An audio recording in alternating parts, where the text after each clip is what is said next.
What's up, everybody? Welcome back to Knockout Sessions. I'm Julio. This is Milton. We had a big night of UFC and some boxing. Love boxing. Love the UFC. We're gonna get right into it.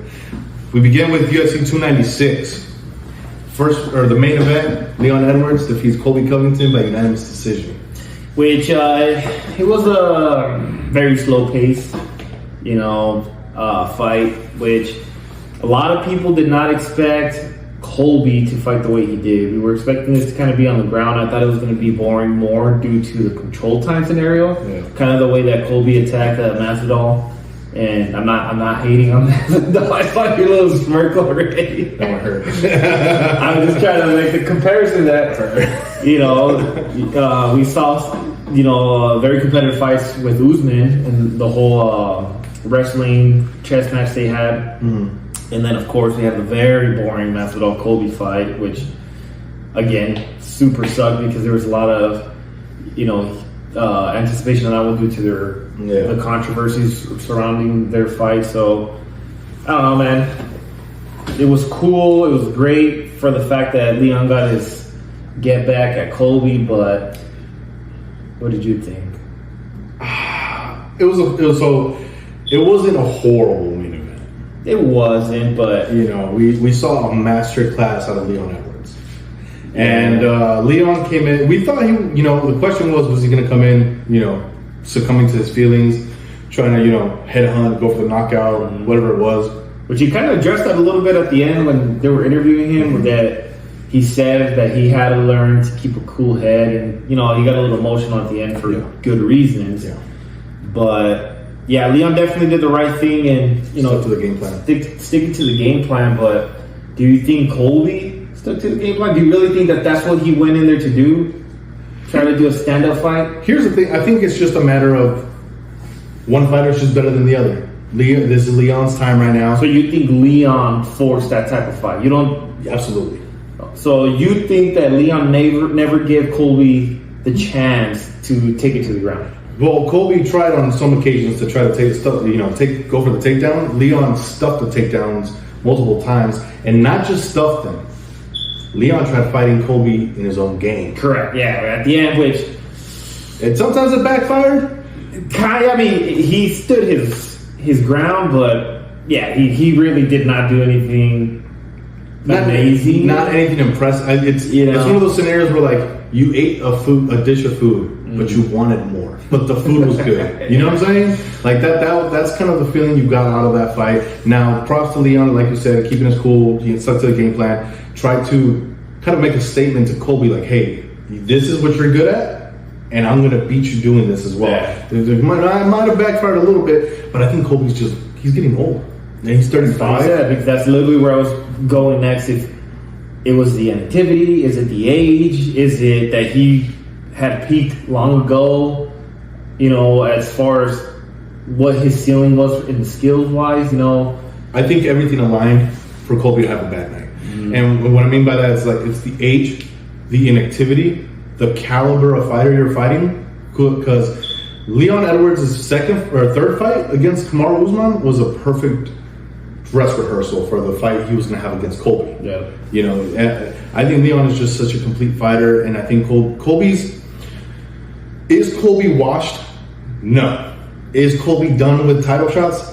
Yes. I think the best days are behind him. Yeah. I think the Colby Covington we saw against the Robbie Lawlers, Damian Miles, the Rafael Dos Anjos. Not even the Masvidal fight. No, because I think we started already seeing that little signs or sprinkles of what we saw. Yeah. On Saturday night. I think Colby is kind of in this situation now where, well, what's next? Because now you've kind of reached the ceiling that you're going to get. You're not probably going to get a title shot unless you go out and make a statement against a guy we're going to talk about a little later.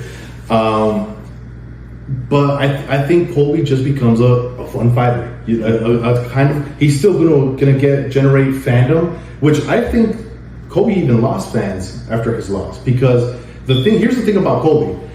Colby was that guy who can talk it and still back it up, because he was a dog. He still came into it, grind a fighter out. Mm-hmm.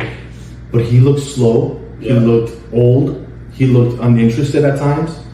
And I don't know where his psyche is at, thinking that he won the fight. That's what I was going to say, because I think that he's gone into this position due to him talking his way into it. You know what I'm saying? Kind of what you were saying. And I think he thought if he could keep talking, it was going to work in his benefit. But in this situation, I feel that fans kind of just caught up. Whatever fans he had out there were kind of like, okay, bro, like, yeah, you're really not it. Yeah. You know? And maybe this would have been exposed a lot sooner if it wasn't because he was so inactive. I think that just played a part. I think Colby can still get you a good fight. He can probably get you a good upset win, depending on the caliber of fighter he's going to fight. I don't think Colby has title aspirations in his future. I think he just becomes a fun fighter. He's hitting what Masvidal became after that second loss to Usman is where Colby's heading. Yeah. But it was an overall a fun main event. I enjoyed it. What's next for Leon? Well, what about moving up? What do you think? I don't think Leon can make it a middleweight. Because if I'm not mistaken, pretty sure Strickland said he would like Leon as one of his potential next fights. I mean, yes, but Strickland also has to get through DDP, and we'll talk about more. We'll discuss that one. We'll discuss that one a little later. I think me personally, what I would like to see Leon, I think it's time, and a lot of people are going to hate to hear this. I mean, myself included, because it's not a fun fight, but it's a fight, and it's well deserved and it's overdue. Bilal Muhammad. I think it's time for the rematch. That first fight between them, from I believe it was 2020, it ended in no contest due to an eye poke. And it was a good fight at the time. It was a competitive fight, but since then, Bilal he's been just going through opponents. I mean, he TKO'd Sean Brady. He took out Gilbert Burns. Bilal has made a statement on his 12-fight win streak. He's making enough. Yeah, he's making enough noise that at this point you can't ignore it. Yeah, you can't ignore it. And I think Dana White knows that, but at the same, Dana White's got some figuring out to do as to how he wants to present this fight. I think there's two ways you can make this fight. One, it headlines on a UK card. On a UK card, you can get, because Leon's going to generate. Or two, you set up Leon and Bilal as a co-main to something of the degree of like maybe Pereira, Jamal Hill, or potentially, something along the lines of. Yeah, because I feel like if you got a Pereira for Jamal Hill, and you got a Leon, Bilal Muhammad, they need each other. You know what I'm saying? Like both those fights together make a good night. Yeah, because it's that. The only way Leon Bilal will get promoted is because of their first meeting. It was unfinished business. Yeah. And the trend right now is that we stand on business. You know what I'm saying? So I think that's the best way you can go about it. There's other candidates that I think could eventually get a title shot. Or maybe you would like to see over Bilal, but we'll get to that in a minute. We move over to the co-main. Speaking of champions, Alexandre Pantoja, Brandon Royval. Look, out of a lot of the fights that I saw in the undercard, I don't think Pantoja should have been a co-main based on the performance and the excitement in that fight. I felt like he was too dominant. Pantoja? Yes. Okay. I think it was very one-sided. I wasn't entertained. But apparently, based on your little smirk, I beg to differ. I don't know. I think it was a good competitive dogfight. Pantoja was game. He was. That's what I'm saying. He was too dominant. He was too good. It was too one-sided. Dominant because there was times when Royval would clip him. The scrambling, the situations when they were on the ground. Very high level. That was jiu-jitsu masterclass. Maybe I don't know enough about jiu-jitsu. Maybe I would have gotten choked in the first 2 seconds. I don't know. Maybe you would have liked it. I think it was a fun fight. It was to me fight of the night, if not second fight of the night. I know according to Dana White announced that the fight of the night was Irene Aldana defeating Carol Rosa. That was absolute. See, that convinces me more. It was exciting for a co-main. No, Aldana's not a co-main. I mean, that's not what I'm saying. But I'm saying the caliber. Yeah, based on how exciting the fight is, it's like sometimes you wish you knew how exciting these things were, so you can leave the boring ones at the bottom and the more exciting ones towards the end. But I think Pantoja Royval was a fun MMA showcase. They displayed everything on the ground, on the stand-up, the cardio that they both went through. The pace was crazy. I don't know, maybe it was because it came after the Shavkat fight, and well, I mean, that it was even... I'm holding every... less entertaining. I think Pantoja Royval was a good fight. I think the right decision was also made. Brandon Royval was he was just always a step behind Pantoja. That's why. Mm-hmm. Like it just looked like Pantoja always somehow, if you let it slip a little bit, he regained it. Mm-hmm. I think the fight to make for Pantoja is going to be possibly Brandon Moreno. Yeah. Did you see his reaction? Yeah. So I'm pretty sure that they filmed that reaction to try to start setting up or planting the little seed. Well, the problem in flyweight division right now is that there's not a lot of like star-studded candidates, and really like, especially now that Figueiredo kind of bounced up to bantamweight, you only have maybe 2-3 guys that can like carry the division. Mm-hmm. And we're not going to have Brandon Moreno forever. Right. You know, we're not going to have Pantoja forever. So, you know, the flyweight, it's a fun division because they always bring it. But there's only certain guys we tune in to go watch. Yeah. And that's just the problem with the division. But I think they have a lot of future ahead of them if they can get a lot of good flyweights that are coming up. Now, we move over to the feature bout, the fight before Pantoja. Apparently, he was too hyped up. Go ahead. First of all, how is it that we did not finish that round? Explain that to me. Shavkat Wonderboy? So Shavkat defeated Wonderboy. We were like almost there. You almost got saved. But like, I thought he was going to get it out. Me too. Me too. That's what I'm saying. Like, how did we not, like, do you think he just said, fuck this? Like, it was too much? Well, here's the thing. Wonderboy's never been submitted in his career, right? So I under the perception, I'm like, okay, there's like 4 seconds left. He's going to get it out. The angle was hard to see how much of that death grip Shavkat had, but I think it was like right on the jaw, and he was just crushing it. Especially if you notice, he has all the weight on it, so he had his chest on him. How did you feel about Shavkat Wonderboy? Because dude, it was just a boring fight. It was just a boring fight. It has nothing to do with him not being impressive. It has nothing to do with him, but it goes back to what I just said about Pantoja. It's just too dominant. I get it. Maybe this is why he needs to start getting stepped up to better competition. They don't want to fight him. They don't want to fight the boogeyman of the division. Let me tell you. He needs to have some personal time with Dana. Just give him a little bit of personal time. I want to say something that there's a show, shout out to Morning Combat. There's a guy named Luke Thomas, and he said a very true statement that I believe for a long time, and you know this. Mm-hmm. It doesn't matter what happens the next couple months. Shavkat Rakhmonov is going to be the champion. It doesn't matter who it is, whether it's Leon, Colby, or would have been Colby, whether it's Bilal. It doesn't matter. We are looking at a guy that it's not a question of if, it's a question of when. That's how strongly I believe in this guy. I don't know how many times you've rang this bell, Julio. I'm not just ringing this. I'm hitting the gong. I'm hitting the gong. There's been like 10 dudes who you've ran through that you say were the next guy, and you were wrong. So I won't say you're right, but I won't say you're wrong. How? Okay, then let me ask you this. I'm going to read off some names to you, and you're going to tell me if Shavkat defeats him or not, okay? Right now, Shavkat is ranked 5th. Okay. Does he beat Gilbert Burns? Yes. Does he beat Colby Covington? Oh, fuck yeah. Does he beat Bilal Muhammad? Yes. Does he beat Leon Edwards?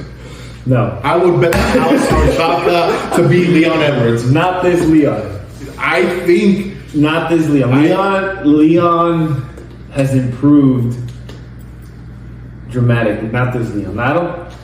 Shavkat has to do something amazing for me to believe it, but against who? You know, at this point, just throw it. You want to know a fun fact? Give me 2 fun facts. Okay, I'll give you 2. Shavkat Rakhmonov, the guy you just saw on Saturday. Which again, I just said that fight was boring. Not that he's not impressive. The guy so let me rephrase it. He's impressive. It was just a boring fight. Check this out, y'all. Has a torn ligament on his ankle. and still fought.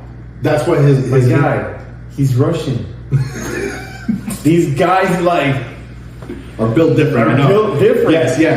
Yes. But he fought on a. Think about that. You didn't even see the best Shavkat.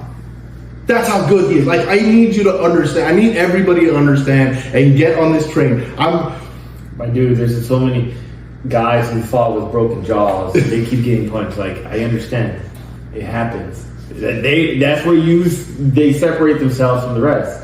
Shavkat, there's nobody in the division that can beat Shavkat. Okay, we will see, obviously. We have been seeing, we will continue to see. Exactly. Which again, it has nothing to do with him not being impressive. It's just a boring fight. You asked me what I thought about the fight. But you're going on a rant about something that I'm not even arguing. I can't express to you when you... Out of the 4 people that you mentioned, I said 3 he would beat. Just the last one with the momentum he has, Leon. Right now... The Shavkat beat Kamaru Usman? I mean, freaking... If he stays at welterweight? Hamza beat Kamaru. The Shavkat beat Hamza? Just because it's cardio, his stamina, he might. See, that's what I'm saying. He hates to admit it. But he knows the talent when he sees it. He's just...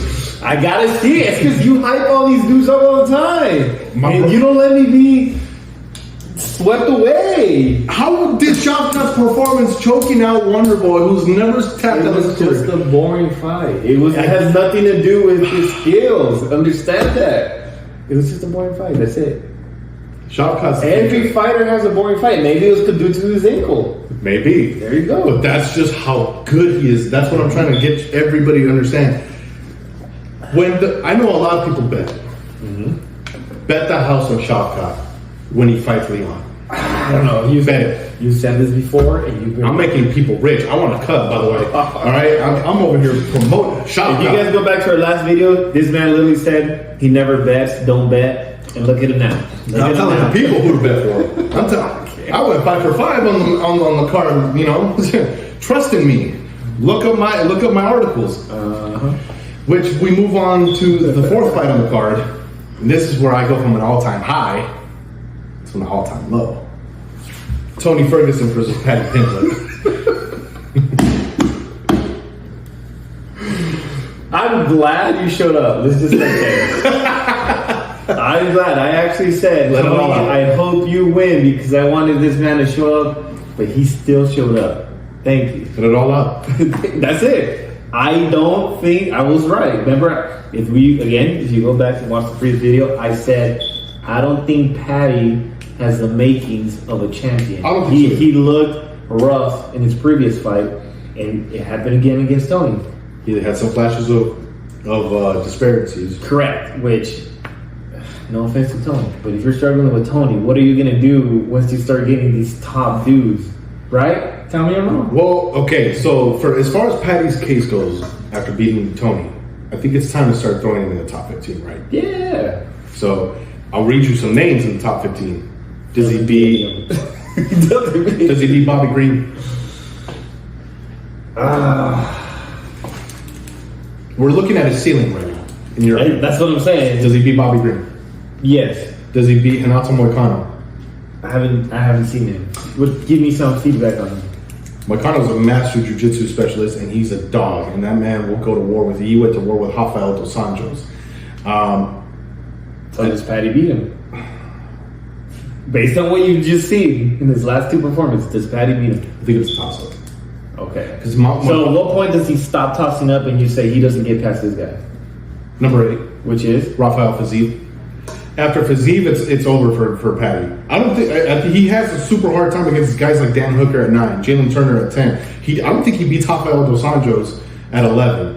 So okay, his ceiling's at 11. He's a top 15, not a top 10. As of right now. That makes sense. Because he has a lot of things to his game that he needs to work on. And the beauty of the UFC, we see this a lot with Leon. Look who Leon was before and look at where he's at now. So maybe Paddy's young enough still. Yeah, that's what I'm saying. So maybe but right now, him starting to get the experience might help him. But based on what I'm seeing right now, I wouldn't bet the house on Paddy being a champion anymore. Last video, he said he's cute with blue eyes. Oh, he's still cute with blue eyes. He came out with some cold runs.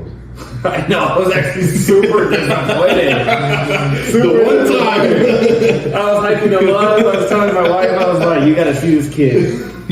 Shut up looking like David Benavides.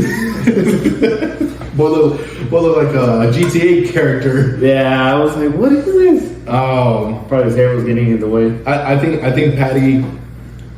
Patty has some answers to still, or questions to still answer. But the one question we need answered is this done? Are we done with Tony? Tony, is this it? It's time. It's time, Tony. I mean, I kind of thought it's been time, but now more than ever, it's just for your health, your legacy. Dude is tied with BJ Penn for the longest losing streak in lightweight history. The man has the longest win streak in lightweight history. He's breaking records. And now he has the longest losing streak. Oh man, I think it's done. There's only one way Tony can stay. I know. He's gonna be the prelims of early prelims. You understand that, right? Hear me out. He's gonna be yes. He's gonna be a non-televised fight, possibly. But think about this. Bear with me. I'm listening. How beautiful was it when Robbie Lawler went out? Very, very beautiful, right? Yes. Give me Tony Ferguson against a guy like Clay Guida, another OG. Probably time for him to go. Michael Johnson, another OG, rematch with Michael Johnson, actually. That was actually the man that defeated Tony back in 2014. So you want to see him defeated again? I just want to see Tony with another guy have their send-offs. If it gets to the point where Dana has to sit down with Tony and he's like, you know what? You've done a lot for the company. You've done a lot for the company. You were there when the pandemic started. He carried that pay-per-view that was about to get canceled because of COVID, when he had no reason to still fight Justin Gaethje. No reason.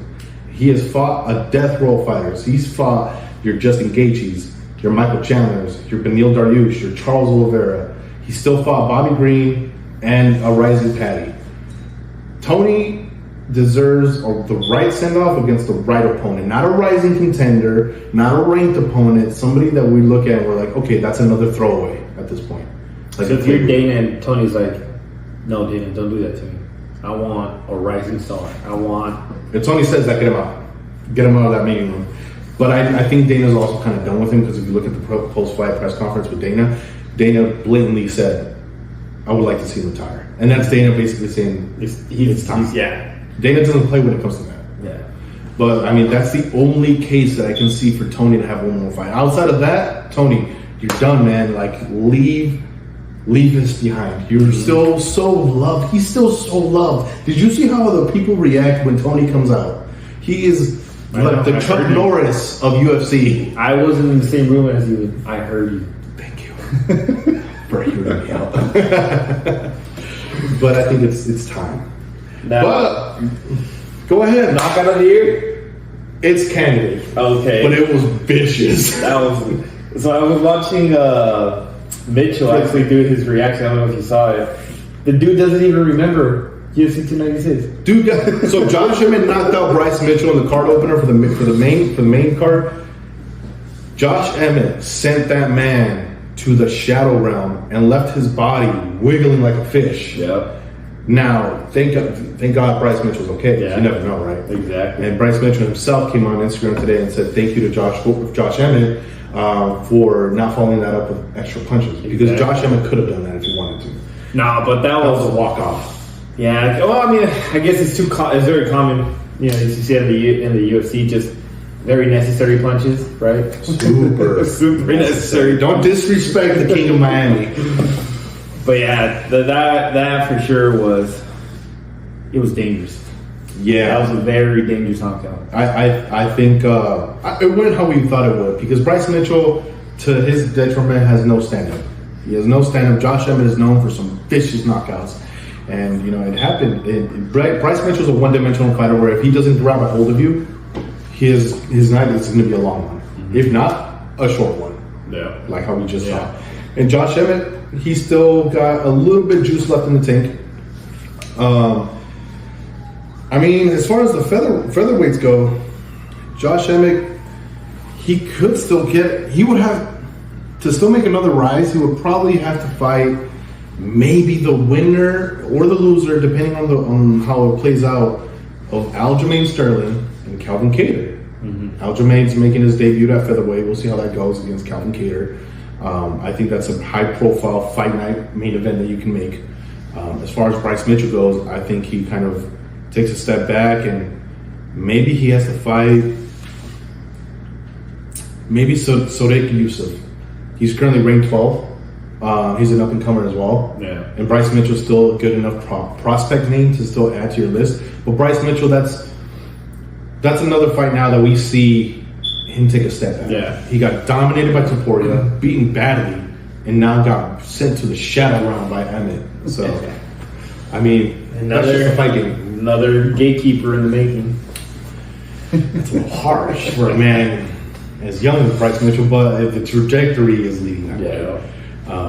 But it was a fun night of UFC. I think, aside from a dog shit main event, it was a fun main card with memorable moments and statement wins and horrible losses. Yeah, and apparently there was also fights in the stands. Yes, there was. We had a 6-fight in the main card. So it's funny because did you see the post conference where Dana was like, "Do you know who was the idiot who put Strickland?" I'm that a-hole.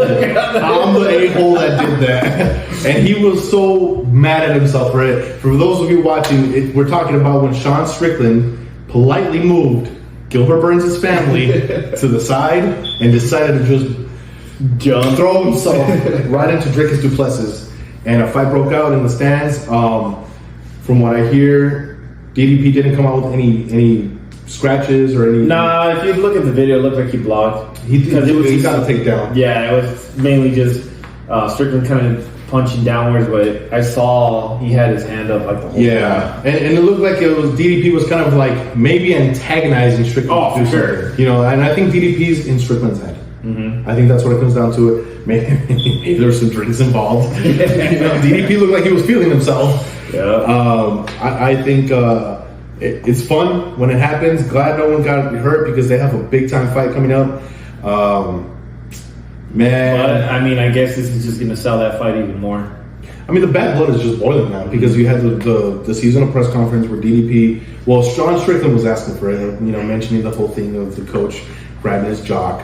And then, DDP kind of firing back with like what you went through with your abusive alcoholic father, or pale in comparison is what I'm going to do. Now, build-ups are starting to get a little personal, but like Dana said, that's the fight game. There's no PR that's going to stop them from saying that. But I mean, it makes you want to tune in. Yeah. You know, I think that's going to be a fun fight. There's a lot of promo to build behind that. But it just so happens that now it's getting so real that it's in the streets. We haven't even seen the best of it yet. That promo is still going to continue to go on because their fight is coming up. Yeah.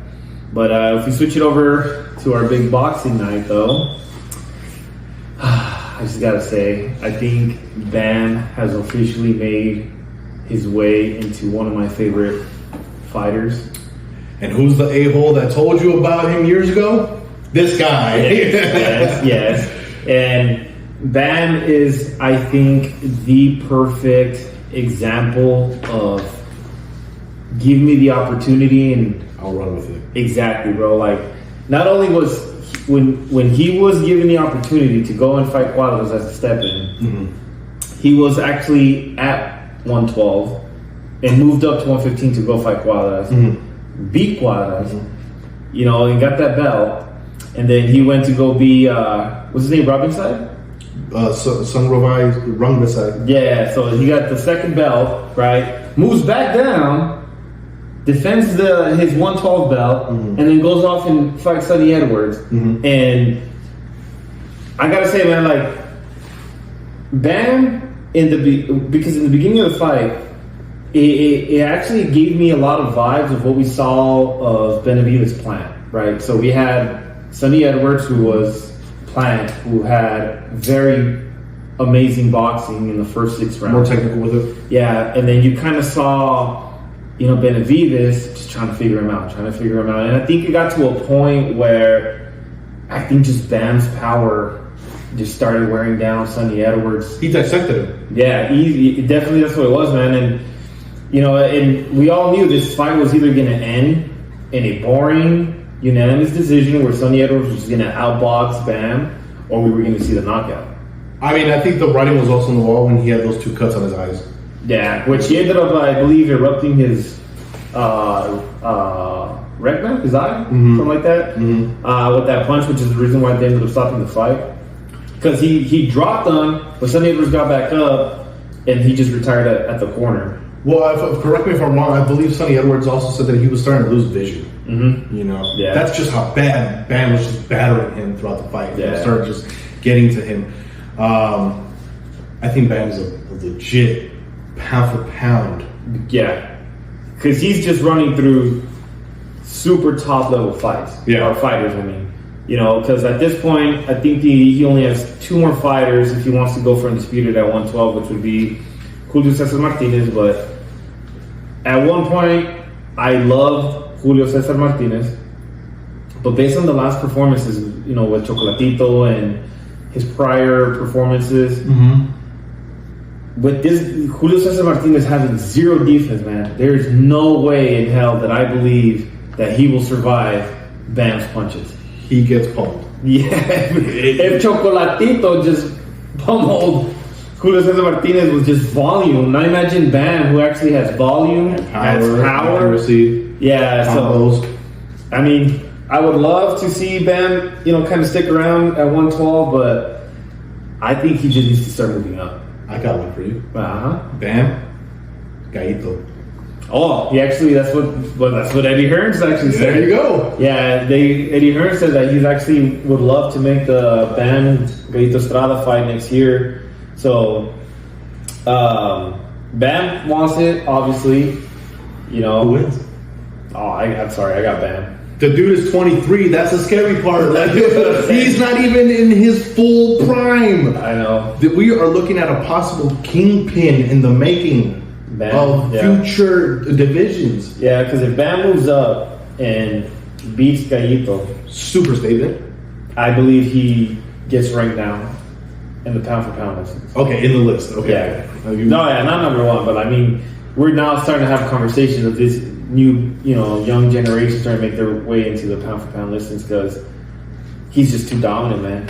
He's legit. He's been legit, and I mean, and we already seen him fight adversity with his broken jaw. And that's one of the biggest issues that we saw coming into this fight. Even though Sonny Edwards is not known for power, but again, it's one of those things that volume punching, was his jaw gonna withstand? Yeah. Just constant, getting hit. Yeah. But dude, Bam had the Lomachenko footwork. He had Haney boxing with tank power and good cardio. Awesome cardio. That kid don't full stop. package. Yeah, I'm just like, this kid is good. This kid is really good. Especially saying that he's 23 and he's only getting better. It's such a shame that in the weight classes that he fights in, and it's the same case for every fighter in those weight classes, they don't get enough exposure. Yeah. So you got to be more of a hardcore fan and kind of know who they are. But I think he's starting to make enough noise that he could bring some he's going to start bringing in his own casuals. And because of the fact that he's so young, he's eventually, if he wants to keep moving up, he's going to keep moving up and facing some legit competition and with more promotion behind it. Yeah. I think the Bam Francisco Estrada Gallito fight makes sense. You can promote that fight, like legitimately promote that fight, and bring him right back here to Phoenix, Glendale. Another one. Bring it right back. I guarantee you, they're gonna sell out here if they bring it to Phoenix. Gallito's from Rocky Point, Puerto Peñasco. Well, for the fandom, yes. That's what I'm saying. Yeah, so bring them right back. I mean, where else are you gonna sell out like this?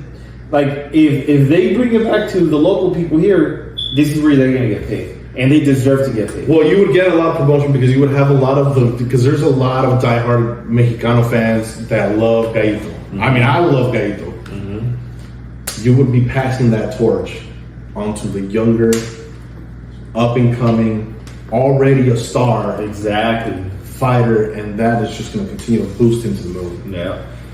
But Bam's legit. If you don't know, man, you gotta check out. Get on the train, Rodriguez. Yeah, get on that train. I started off when it was a tricycle, and now we're here, baby. Yeah.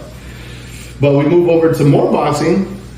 The final Showtime pay-per-view. What an end of an era, right? We've lost HBO and we've lost Showtime. Yeah. For a lot of the old school boxing fans, it's hard to watch. Yeah, and that's why they put that ghost fight for you, Robert.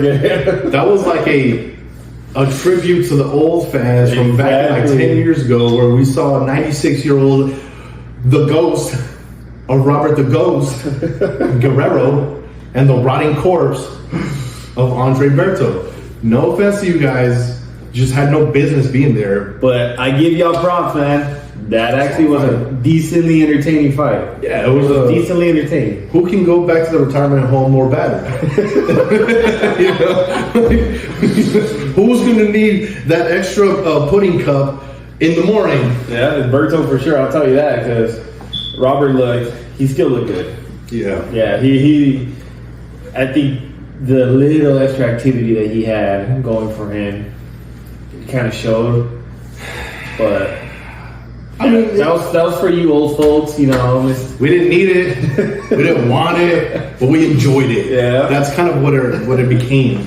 But the great news is the last Showtime show got carried by the co-main, which was Colbert and Jose Valenzuela. Boy, were you happy! I actually was. I actually vindicated. At first, I almost got a little scared because it started off exactly like the first fight, where Valenzuela dropped Colbert in the first round, and I was like, "Oh, there it is. There's his statement. He TKO'd him in the first round." But no, just like in the first fight, Colbert got right back up. They started fighting the second, third rounds, and you started seeing the same situation that happened in the first fight, where Colbert just found this spark and started outboxing, Rayo, but it was looking like deja vu at first. Dude, it was literally, I was like, this is the reason why Valenzuela didn't get the win, because he could not close. And boy, did he prove us wrong. Yeah. And I gotta say, like, based on the hype that was on this fight, I think this should have been the main event, low key. I mean, we'll get to the main event. We knew what the main event was, but back to the Colbert Valenzuela fight, I think this was the most perfect way Valenzuela could have gone to sleep that night. Yeah. Because he needed that get back. Yeah. And Colbert was talking a lot. He was talking a lot going into that fight. I mean, to feel the confidence to want to bet $50,000. You better pay out. Yeah, you better pay out, Colbert, boy.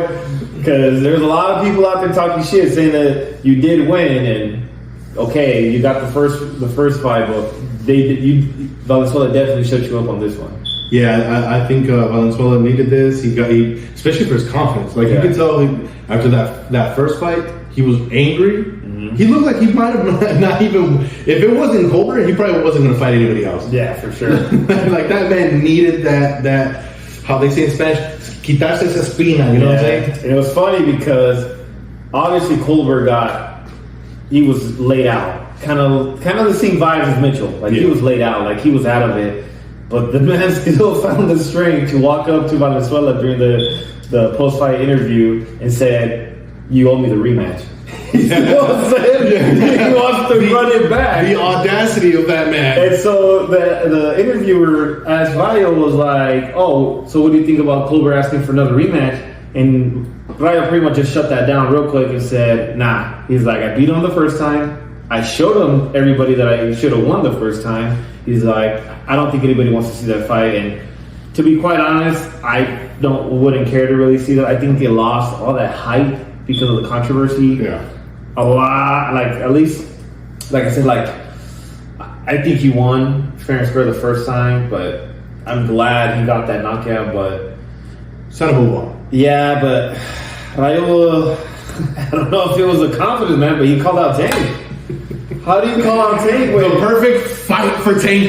It is the fight that Tank has wanted. Let me tell you something, though. I hate PBC for this reason. because everybody kept saying, "What's next for Tank if PBC's out of fighters to throw at Tank?" Right? And I don't know if you saw, Haney had posted a little poster showing that he put a poster of him and Tank and said 2024, kind of giving us a hint that maybe they might make the Haney-Tank fight in 2024. Is it promo or is it Twitter fingers? It's Twitter fingers, right? Maybe just to get the hype. But now they gave Tank an scapegoat.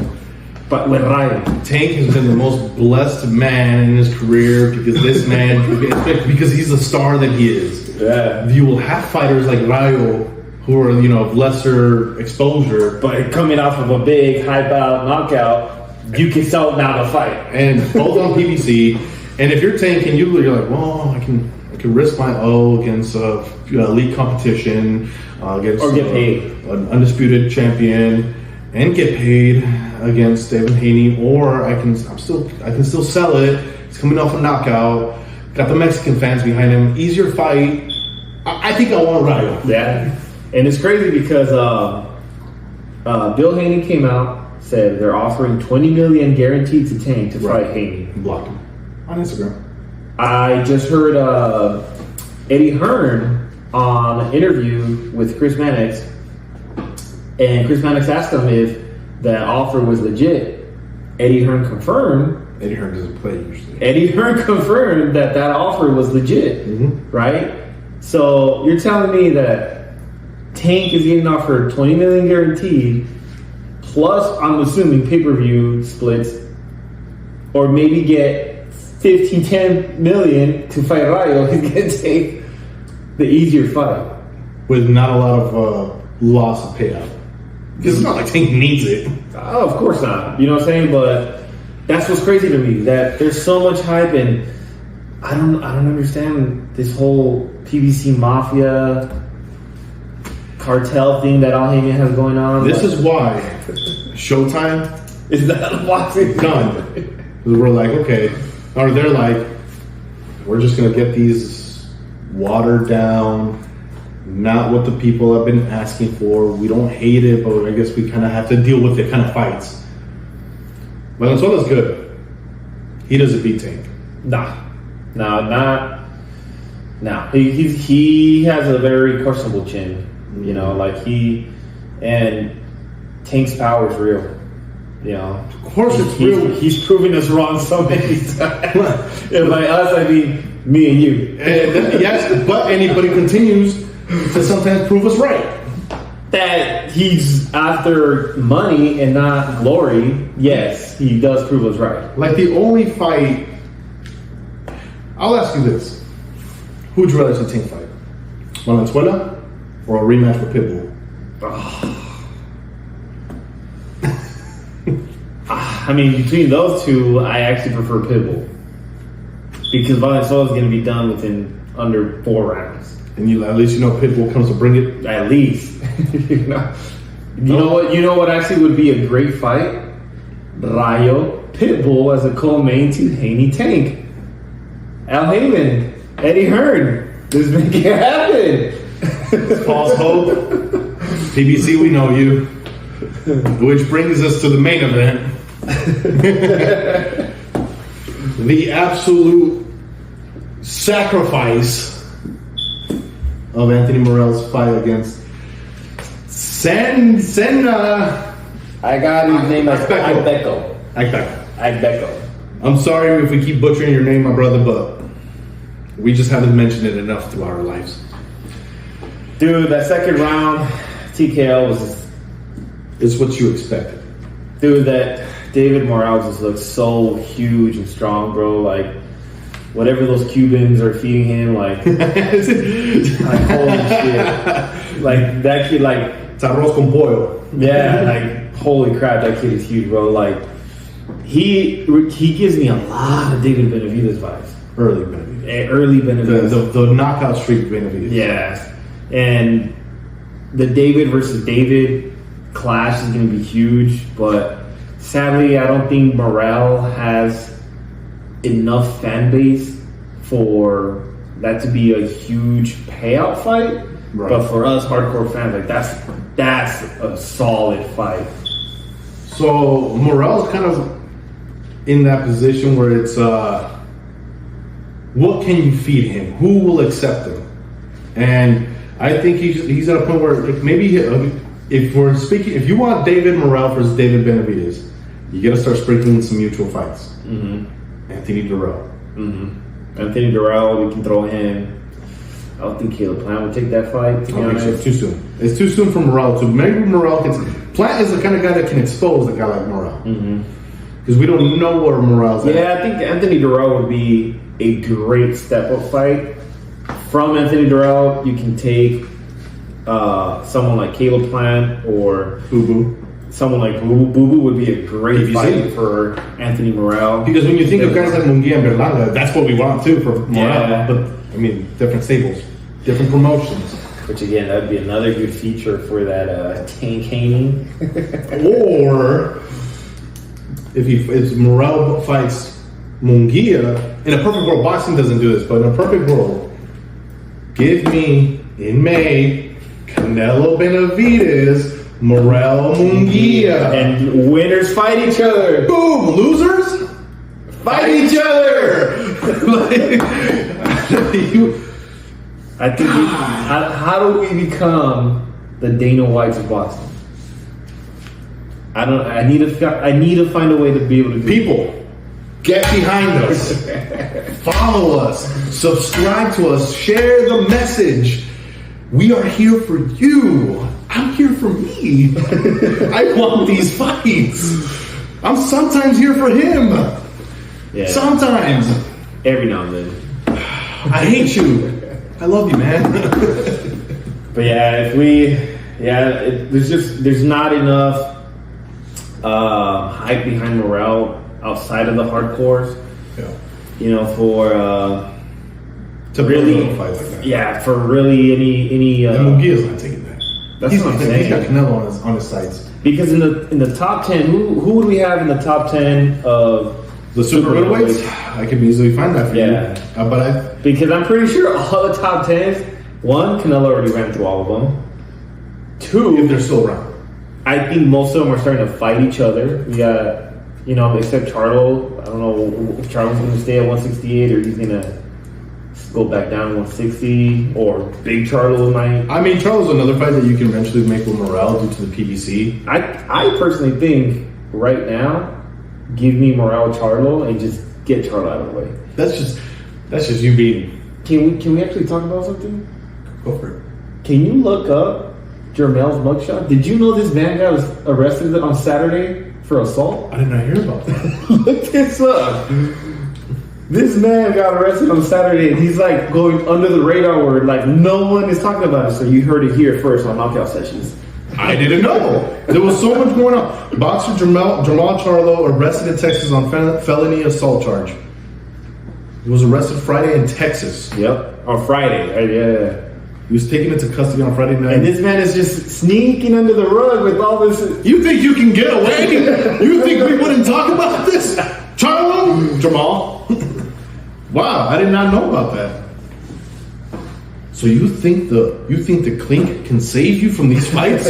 First you thought it was depression. He was like, you know what? There's a huge UFC 296 card. A lot of boxing going on. I'm gonna do something crazy. So actually, I think that this is the perfect excuse for the WBC to strip this man and let the next candidate. Because that man has only been off for like 4 years and fighting nobody. So I mean, it makes sense. I mean, there's a couple guys you can make with Morrell. I mean, you can obviously make exactly Charlo, Boo Boo. You can give me I mean, you can give him Bazinian. He's an undefeated Canadian fighter, really good fighter. But there's also no promotion to that. That's the problem. Exactly. For Morrell fans, Morrell needs to have someone with a little bit of coming out party. Mm-hmm. I think you can give Sergey Devyachenko. That's actually a very good.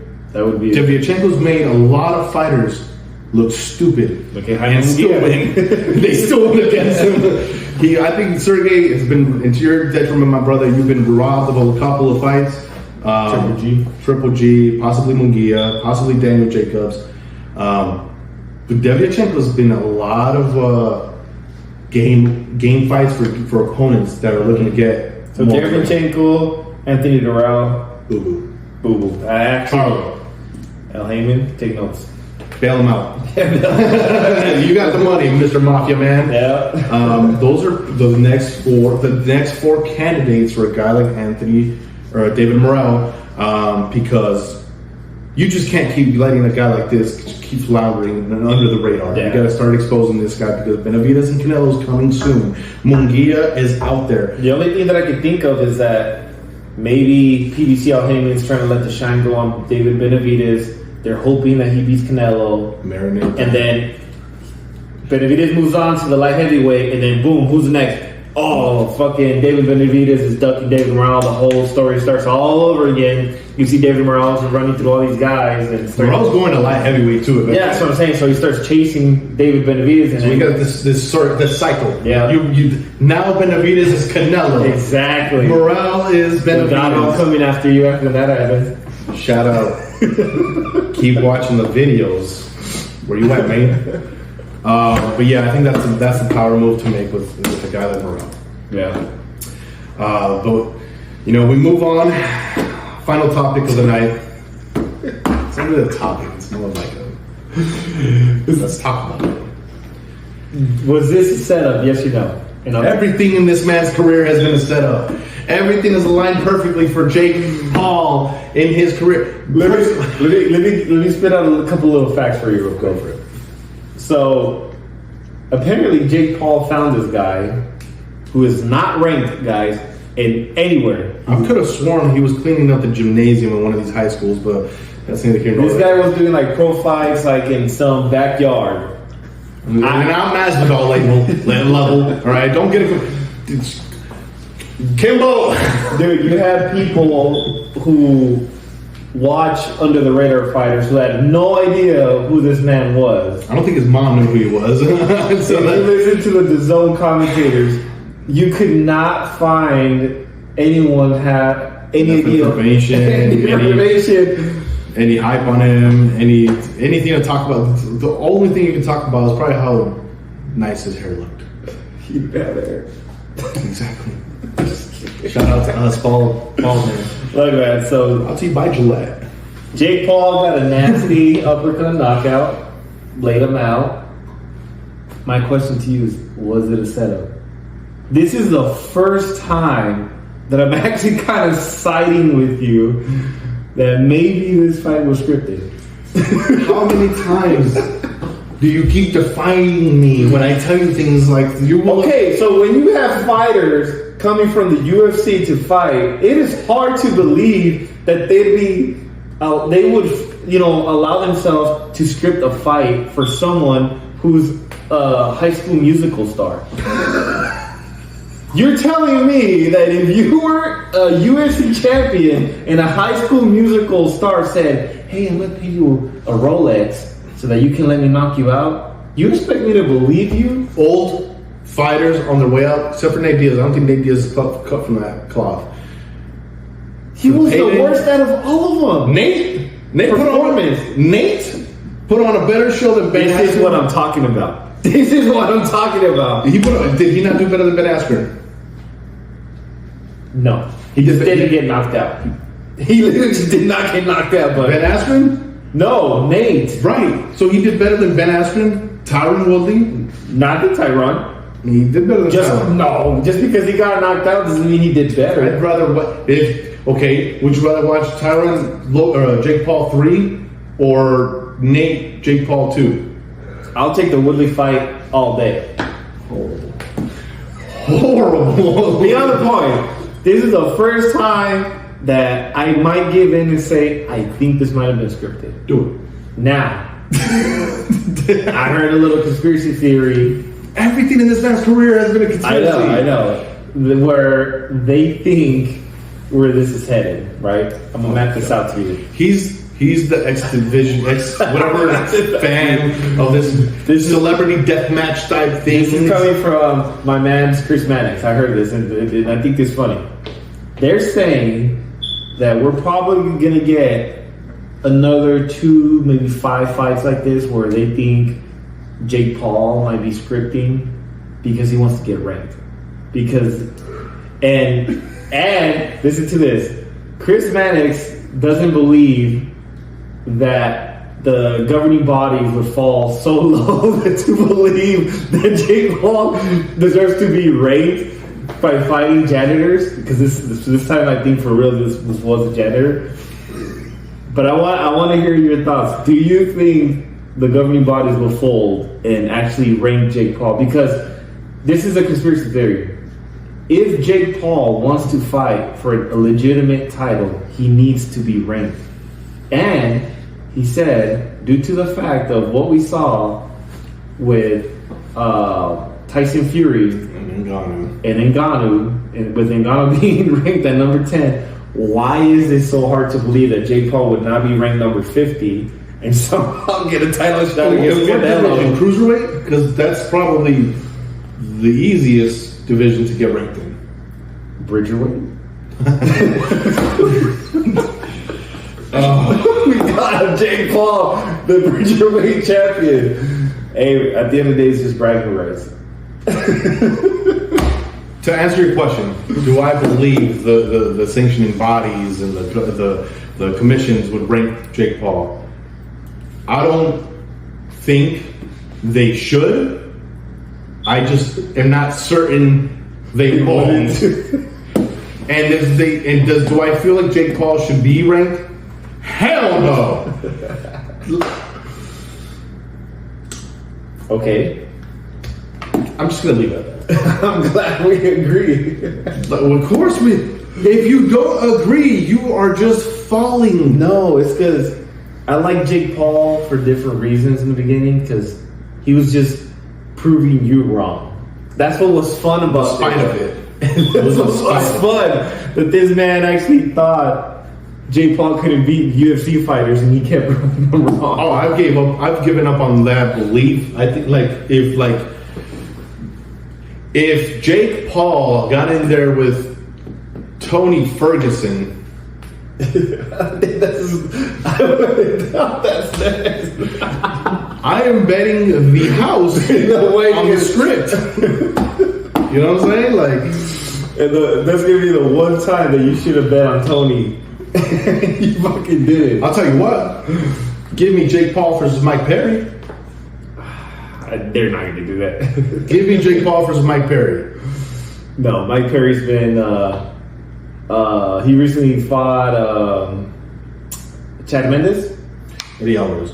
Mm-hmm. Did you see that fight? Did you see the little highlights? I did. Yeah, there's no way they're going to put Jake Paul against him. Of course not. Jake Paul needs that face of his. Yeah. Mike Perry is not afraid to lose his. That's the difference. But that just proves my point on the whole Jake Paul thing. But now that we finally got that out of the way, to everybody watching, please hit the like button, hit the subscribe button, hit that bell for more notifications on more episodes for combat or knockout sessions and everything that you want out of combat sports. See you guys next time. We out.